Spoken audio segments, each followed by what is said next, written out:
साहेब, आज भर पावसात तुम्ही या ठिकाणी बसलेला आहात आणि बदलापूरमधली जी घटना आहे त्याचा तर निषेध तुम्ही करत आहात, परंतु काल ज्या पद्धतीने उच्च न्यायालयाने महाराष्ट्र बंदला जी स्थगिती दिली त्या संदर्भात देखील तुमचं भूमिका आहे, काय सांगा? पहिल्यांदा मी बदलापूरच्या घटनेचा महाविकास आघाडी आणि आमचे चेंबूर ट्रॉम्बेचे महाविकास आघाडीचे कार्यकर्ते नेते आणि आमच्या चेंबूर ट्रॉम्बेमधल्या जनतेच्या वतीने या घटनेचा मी तीव्र निषेध करतो।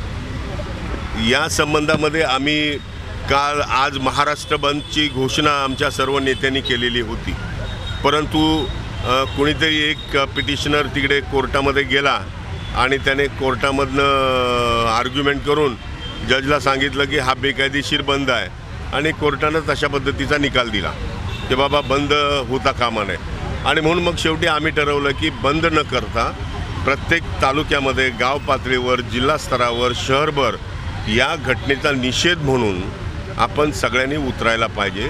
आणि म्हणून आज आपण बघत असाल माननीय पवारसाहेब पुण्याच्या बाबासाहेब आंबेडकरांच्या पुतळ्याच्या समोर बसलेले आहेत, उद्धवजी ठाकरे शिवसेना भवनाच्या समोर बसलेले आहेत, नाना पटोले हे ठाण्यामध्ये करतायत, आम्ही स्वतः बाबासाहेबांच्या पुतळ्याजवळ चेंबूर या ठिकाणी आम्ही सगळे लोक बसलेलो आहोत।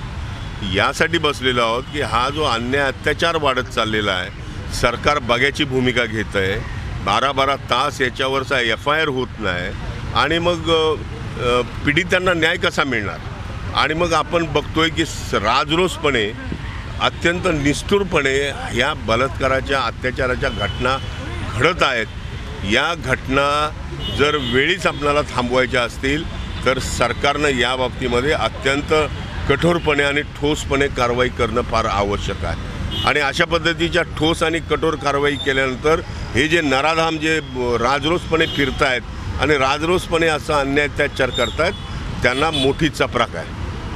महाराष्ट्रामध्ये ज्या पद्धतीने महाविकास आघाडीच्या कार्यशक्ती विधेयकासाठी तो कायदा आहे तो पारित करण्याचा प्रयत्न करण्यात आलेला होता, परंतु या सरकारने कुठेतरी तो कायदा कुठे घेतला नाही। कुठला शक्ती विधेयक महिलांचं? हां, नाही बघा, महिलांचं सशक्तीकरण करणं अत्यंत आवश्यक आहे। एका बाजूनं सरकार सांगतं आहे बेटी पढाओ बेटी बचाओ, त्या सगळ्या हवेतल्या घोषणा आहेत। आमच्या सरकारनं सुद्धा हा स्त्री शक्तीच्या संबंधातला कायदा आणण्याचा प्रयत्न केला, या सरकारने मागे घेतला। या सरकारचा हेतू काय? या सरकारचं म्हणणं काय? काल आपण बघत असाल मुख्यमंत्र्यांची बाकीच्या लोकांची जर स्टेटमेंट बघितलं तर महाविकास आघाडीचे लोक तोंडावर आपटले। त्यांनी आता तरी, अरे तुम्ही घटनेचं गांभीर्य लक्षात घ्या, घटनेचं गांभीर्य तुम्ही लक्षात न घेता तुम्ही जर विरोधकाच्या वर आग पाकड करत असाल, तुमच्या हातात शासन आहे, सरकार तुम्ही आहेत, होम डिपार्टमेंट तुमच्याकडे आहे, मग तुम्ही वाट कोणाची बघता? आम्ही आंदोलन करायची वाट बघता का तुम्ही? आम्ही रस्त्यावर उतरण्याची वाट बघता का? जर तुम्ही तात्काळ आणि तत्पर कारवाई केली असती बदलापूरच्या घटनेमध्ये तर आम्हाला या ठिकाणी रस्त्यावर उतरायची गरजच भासली नसते। परंतु आज ही जी प्रकरणं वन बाय वन महाराष्ट्रामध्ये सुरूच आहेत। एवढं बदलापूरचं मोठं प्रकरण घडत असताना सुद्धा अजूनही राजरोसपणे हे सगळं सुरू आहे। याचाच अर्थ सरकारचं हे फेल्युअर आहे, मुख्यमंत्र्याचं फेल्युअर आहे, होम मिनिस्टरचं फेल्युअर आहे। या सगळ्या लोकांनी राजीनामा दिला पाहिजे, ही आमची मागणी आहे।